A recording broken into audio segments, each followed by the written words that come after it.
So, 皆さんこんにちは。私はソンタンです。北京からです。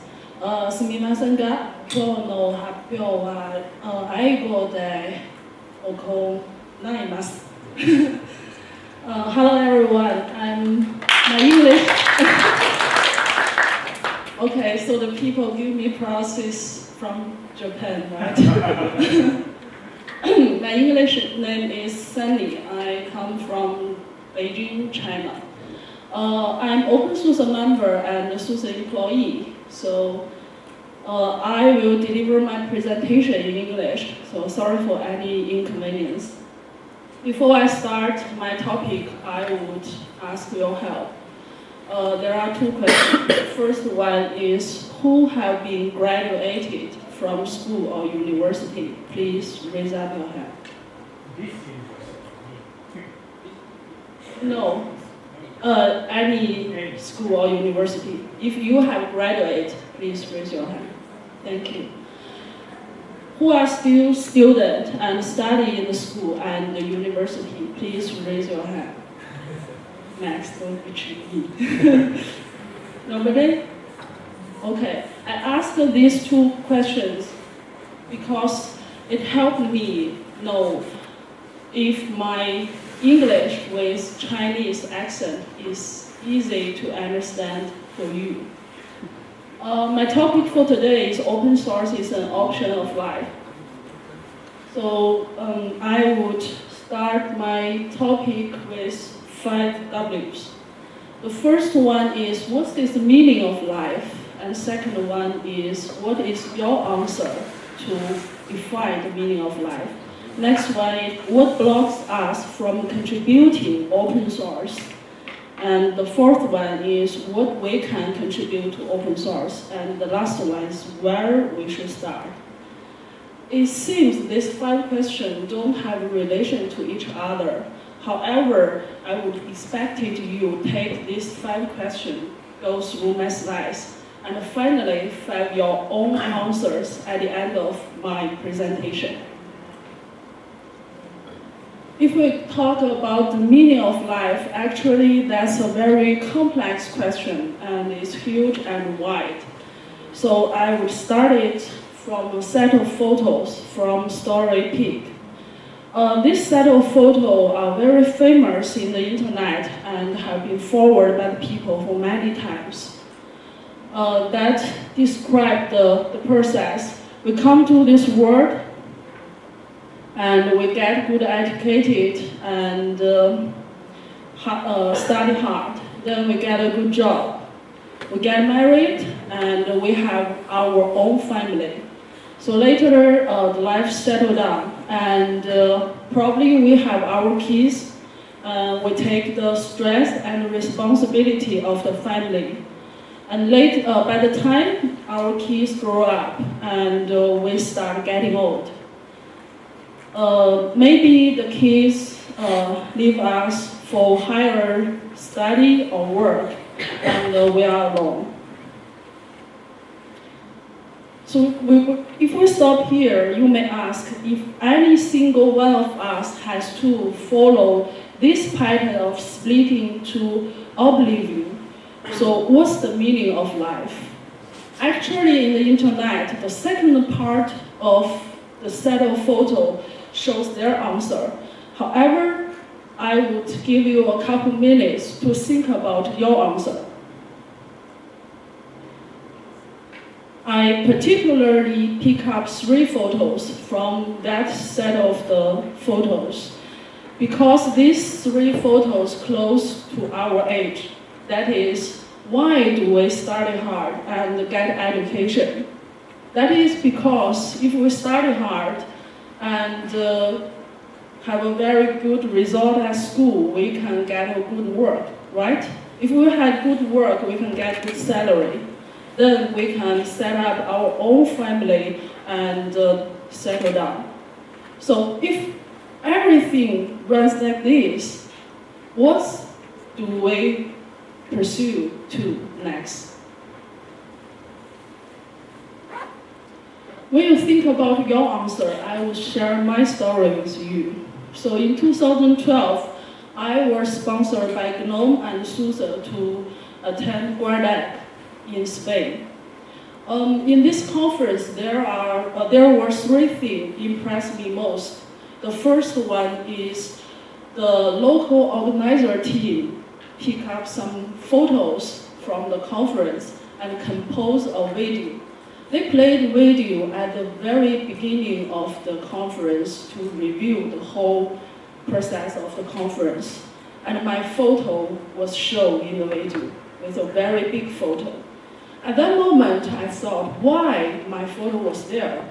That is because there were only 5 or 6 people from Asia, and 2 of them from Japan. I was the only Asian female. So I made up my mind to spread and promote open source upon my return. The second thing impressed me is there was a session. In this session, people review the contributor who did a lot of contribution for GNOME.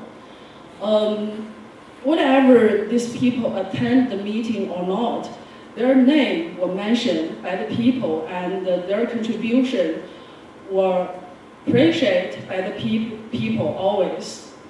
So I still clearly remember after I come back from the conference, I write down one sentence in my blog, that is, it doesn't matter how much you get from the world. How much you contribute to the world does matter to define the meaning of life. If we talk about contribution, there are many options. We can think about donation, charity. We help the people who need our help. And probably protecting the environment is kind of contribution, right? However, I'm not sure if you think about joining the open source is one of the options of contribution. If you develop an open source project and people use your project or the tools, they get benefit from that, which is helpful. I think that's kind of contribution. So maybe here you can challenge me. If I work in an IT company, I also develop a project which be used by the customer. I also did contribution, right? Yes, that's true. However, I think in the open source community, you don't get any payment for the project and your contribution. The feeling is totally different from what you do in the company. So I don't know if you really consider joining the open source as a contribution. However, I would say we are a member of the society and we are part of the world. Whichever options you take, it is dot that this is no dot. We have to contribute to the world, and we should take the responsibility to contribute to the society. If you really consider take the open source as your option, here may you have this kind of question is, I'm quite busy, I don't have time to do that. Or probably you are not confident about your English. Maybe you ask me what I can do to contribute open source and where I should start. If your question are listed here, I will share my answer in the following slides. However, if your question is not listed here, I'm happy to discuss with your question at the Q&A session. So welcome to bring up your question there. Let's talk about the time. I watched a video in TED website which is delivered by Laura. The name is How to Gain Control of Your Free Time. So Laura did a time management research. He studied the life of some busy women. These women are very busy. They have their job. Some of them have their own business, children to take care for, and the parents to care for. So they are very, very busy. And Laura asked them to write down the times which invest in each item of the day. So in the end, he summarized how many hours they invest in each item in a week and get to know how many hours they work and how many hours they slept. So in one of the diary log, he found there is an interesting case. The case is a lady, one night he go outside for something, but when he back to the home, he found the water heater has broken. So there was water all over the basement. It's huge damage. So she has to find the plumber to fix the problem the next day. And the day after, a cleaning crew helped her to clean the carpet. So the lady write down all the hours he invested to deal with this case, and totally she spent 7 hours in a week. 7 hours, what does it mean? It seems she find extra an hour per day, right? However, if you ask this lady at the very beginning of the week, could you please find 7 hours to do a particular sport? Could you please find 7 hours to mentor some people? She probably answer, no, can't you see how busy I am, right? But why she can find 7 hours to deal with this case? Because this case is on her priority list, right? It's on the top of the list. So she has to do that. Laura said in this presentation is every minute we spend, everything we do is our choice. So the key to time management is treating our priority as equivalent of that broken water heater. If someone tells you, I don't have to do something, it often means this is not my priority, right? So if you really consider open source as the high priority, I'm sure you can find the time to do that. Regarding to the English, the previous speaker talked about this. So here I would share my answer of that. The third thing impressed me in the GRADAC that I didn't mention in the previous slides is there was a lightning talk session. So every speaker was alone to share their idea in 5 or 10 minutes, very short time. So as we know, in the lightning talk session, the speakers from the country of European, right? But most of the European countries don't take English as their native language. However, you can find all the speakers are very confident to stand on this stage and share people with their idea with different accent. But they are confident to do that. If we start to learn English from primary school or junior school to nowadays is probably more than 10 years, right? But why we are afraid to speak English? That's because in Asia at least, we focus more things on reading and writing rather than speaking. So today I would really strongly recommend you to talk to the people around you in English. For example, you can talk to Richard, who is the native speaker of English. But please don't only talk to Richard, okay? You can talk to all the people around you in English. Actually, when you start to speak and listen, you will find the situation is better than you imagine. That's not too hard. So here I would suggest you never stop believing in yourself. If you do more practice, more listening and speaking, that will really helpful. Here, I just remember a very funny story. So when the first time I went to Europe, I went there by myself. I'm alone. And at that time, I have to speak English every day. You know, one day I was too tired to speak English, so I spoke Japanese to a US colleague who next to me. Can you imagine that? But that trip really helps me because my English got rapid progress during the whole trip because I have to speak English every day. So every time if you find you are nervous to do something, that is exactly the right time that you improve yourself, right? So be more confident of speaking English. Here, if you think you take open source as your priority, you can find the time to do that. And you could be trying to speak and listen English in the community. Probably you may ask what I can do for the open source community.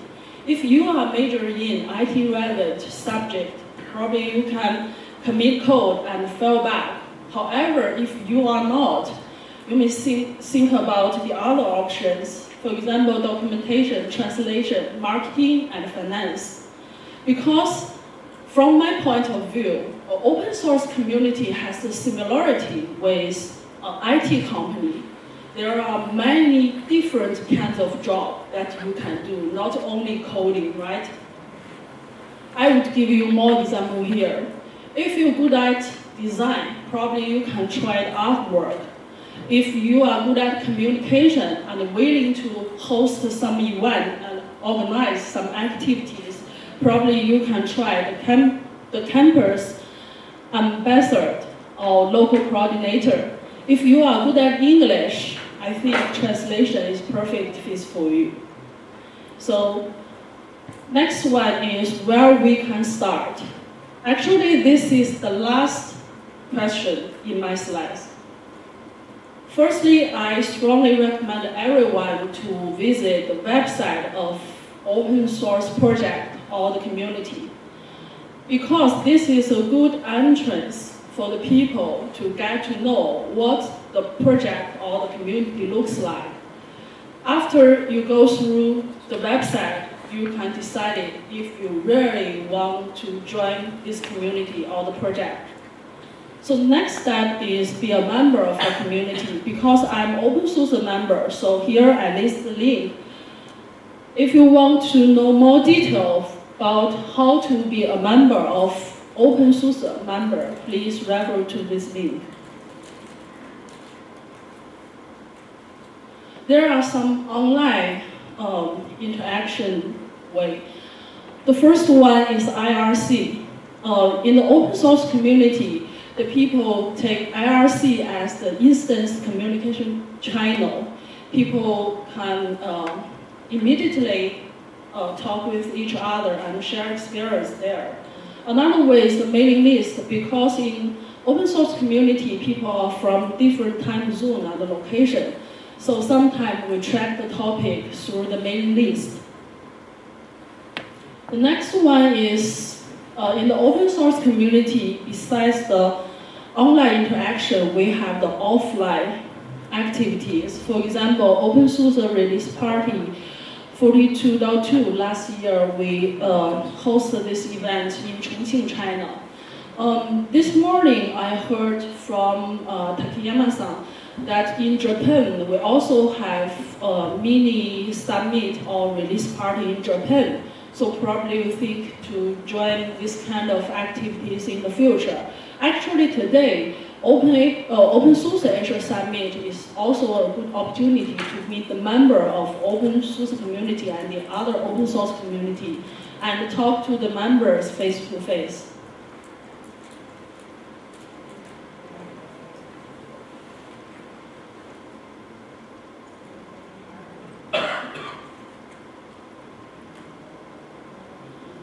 The other offline activities I would introduce is some open source company host the activities.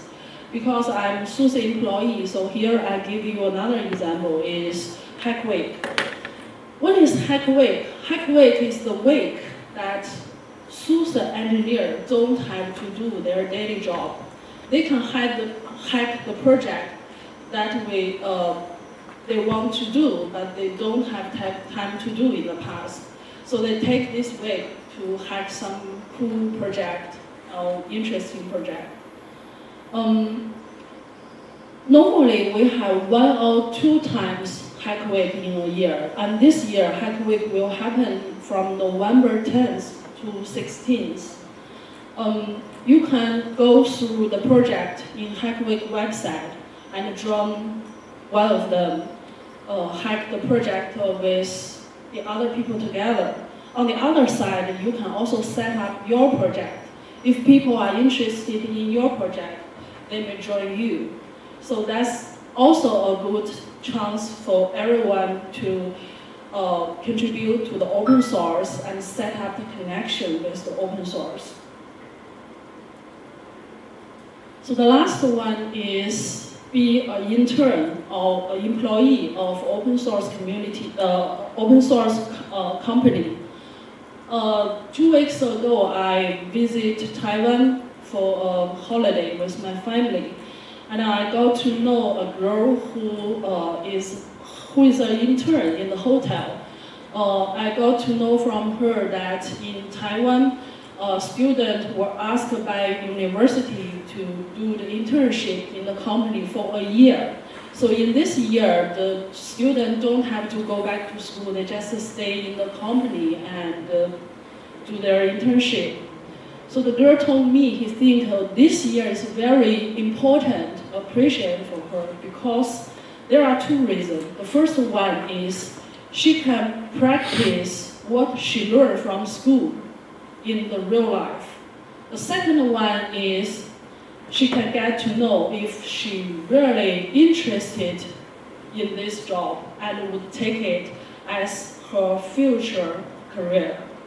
So I do fully agree with this girl. So I think if you really do as an intern in an open source company, you probably get to know if you really want to take it as your job.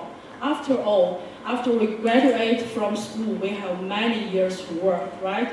So it's important for us to choose a job which we like. So that's all what I want to share with you for today. Thank you very much. ありがとうございました。